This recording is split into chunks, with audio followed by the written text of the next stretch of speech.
Olá, meus amigos.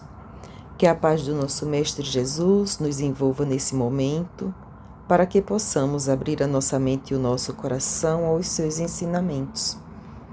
Hoje a nossa reflexão está no capítulo 11 do Evangelho segundo o Espiritismo.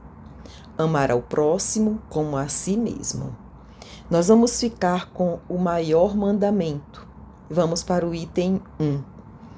Nós já sabemos que os fariseus estavam sempre tentando confundir o Mestre Jesus. E Jesus também sabia disso, né? Ele estava sempre preparado para os acontecimentos, as perguntas, né? E aí um dos fariseus pergunta para ele: Mestre, qual o maior mandamento da lei? Jesus lhe diz: Amarás o Senhor teu Deus de todo o teu coração e de toda a tua alma e de todo o teu entendimento. Este é o maior e o primeiro mandamento. O segundo é semelhante a este: amarás ao teu próximo como a ti mesmo. Estes dois mandamentos contêm toda a lei e os profetas. Jesus começa este ensinamento pedindo para que amemos a Deus, mas em seguida ele pede também para que amemos ao nosso próximo. E às vezes eu me pergunto por que falamos sempre do amor de Deus, mas esquecemos do complemento que o Cristo nos ensinou quando nos fala do amor ao próximo, aquele que caminha conosco e que é tão importante como amar a Deus. O amor, ele resume toda a doutrina de Jesus. Não o amor no sentido comum ou banal, mas esse sol interior, esse sentimento incondicional que reflete a essência do caráter de Deus.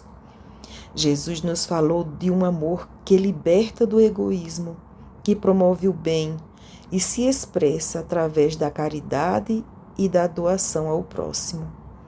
O amor que busca a paz do céu aqui na terra mesmo, porque é a paz que o ser humano almeja através dos tempos.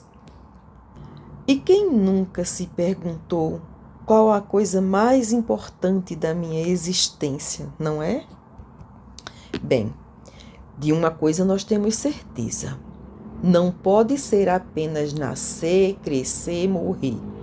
Isso seria muito pouco para nós, pois nós já sabemos da bondade do Pai.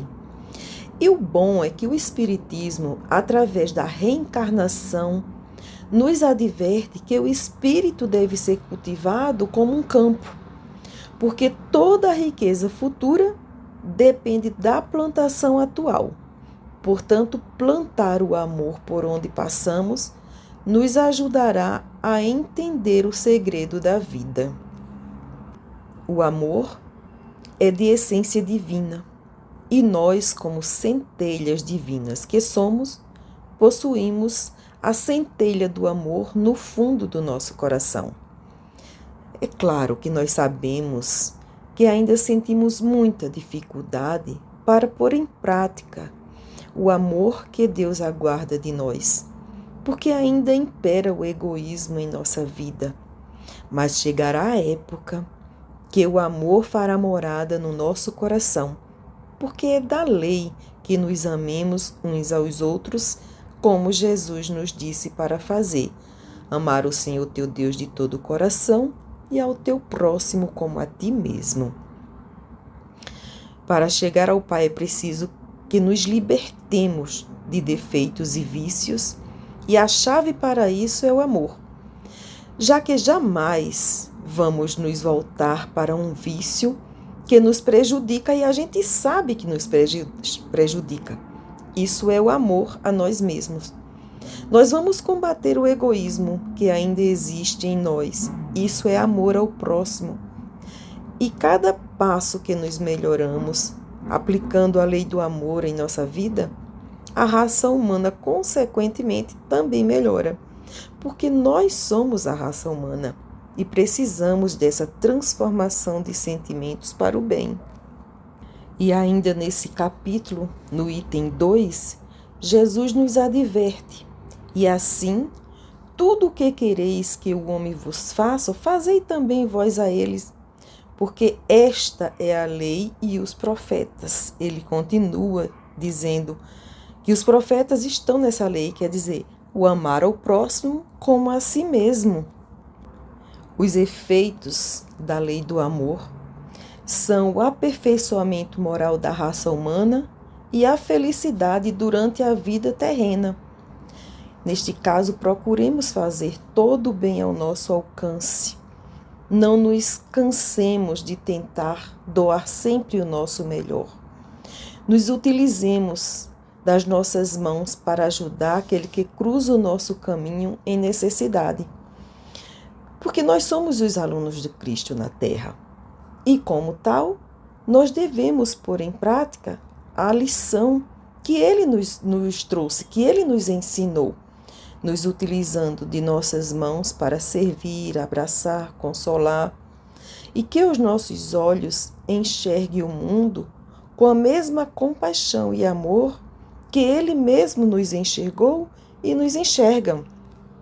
Existe um texto bem interessante de Joana de Ângeles, que, é claro, eu não vou saber de cor ele todo, mas algumas coisas eu ainda lembro. Ele se chama Poema do Amor. Aí ele conta que João Evangelista, o discípulo bem-amado de Jesus, ele falava para alguns discípulos também.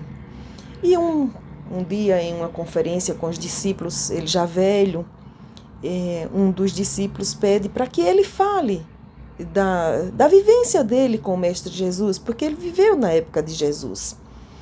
E aí ele diz: o que ficou mais em minha memória, filhinhos, foi Jesus pedindo: filhinhos, amai-vos uns aos outros.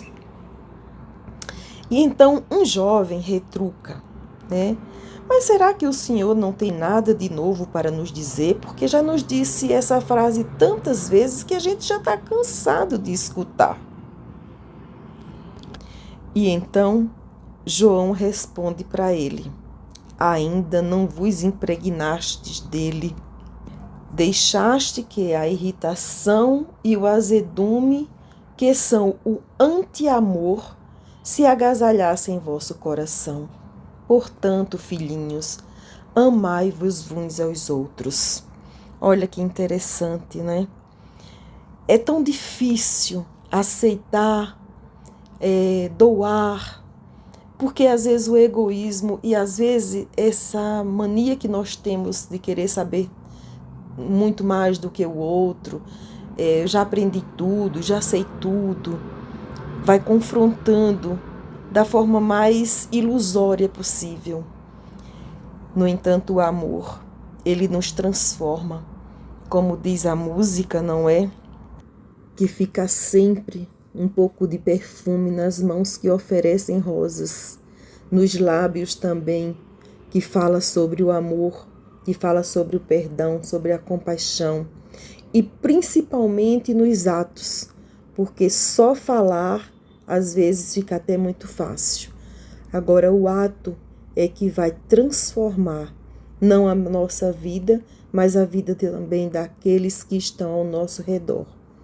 Que Jesus faça com que a nossa vida transforme-se o tempo inteiro e essa transformação possa mudar o nosso entorno. Que fiquem com Deus, que tenham uma semana iluminada, que assim seja.